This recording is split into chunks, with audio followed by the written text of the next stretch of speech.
Middle east में जंग की आहट अब तेजी से नजर आ रही है और अमेरिका इस बार ईरान को किसी भी तरह बख्शने के मूड में नहीं है।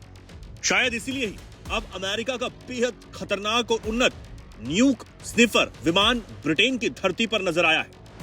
अमेरिकी वायुसेना का WC-135R कांस्टेंट फिनिक्स जेट हवा में परमाणु विस्फोट के कणों को पहचानने के लिए मशहूर है।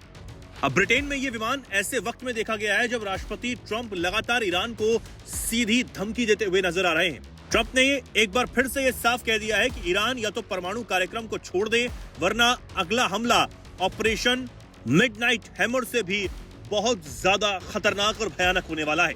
अब ये अमेरिकी वायुसेना के WC-135R कांस्टेंट फिनिक्स, जो कि न्यूक स्निफर के नाम से भी जाना जाता है, इसकी सबसे बड़ी खासियत यह है कि हवा में मौजूद ये रेडियोधर्मी कणों की पहचान करता है।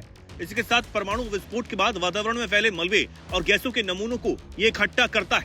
इसके साथ रिमोट सेंसर का इस्तेमाल कर डेटा ATC को वास्तविक समय में ही भेज सकता है। हाल फिलहाल में जब ईरान और अमेरिका के बीच तनाव अपने चरम पर पहुंच चुका है, तब ब्रिटेन में इसकी तैनाती दुश्मन के परमाणु परीक्षणों या फिर गतिविधियों पर नजर रखने के लिए की गई है, ताकि अमेरिका के लिए आसमान में आंख और नाक का काम कर सके। अब ईरान पर अमेरिका के हमले के खतरे के बीच लगातार बड़ी खबरें भी सामने आ रही हैं। हाल ही में खबर सामने आई कि ईरान के परमाणु ठिकानों पर पिछले 24 घंटे में हलचल बढ़ गई है। सैटेलाइट तस्वीरों में ईरानी शहर इस्फहान के परमाणु फैसिलिटी पर नई गतिविधियां भी देखी गई हैं।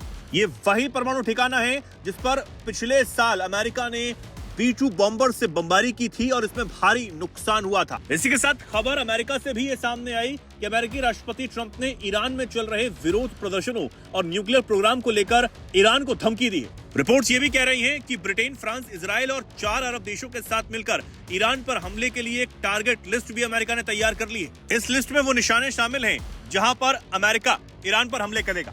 इसमें सबसे पहले वो न्यूक्लियर साइट्स हैं जो कि ईरान के लिए बेहद महत्वपूर्ण है और उन्हें अमेरिका निशाना बनाना चाहता है, जिनमें वो 3 न्यूक्लियर साइट्स फोर्डो, नाटांज और इस्फहान, जिस पर पहले भी जून में हमला हो चुका है। लेकिन अमेरिका अब इन्हें दोबारा से टारगेट कर पूरी तरह नेस्तनाबूद कर देना चाहता है। इसी के साथ ईरान के टॉप लीडर्स, IRGC के कमांडर्स और सिक्योरिटी फोर्सेस, प्रदर्शन दबाने वाली फोर्सेस को अमेरिका कमजोर करना चाहता है। और इन सब में खास तौर पर इजराइल की भूमिका देखी जा रही है, जो कि पहले भी ईरान पर हमले कर चुका है। इजराइल अमेरिका का मुख्य सहयोगी भी है। इजराइल पहले से ईरान के न्यूक्लियर प्रोग्राम को खतरा मानता है।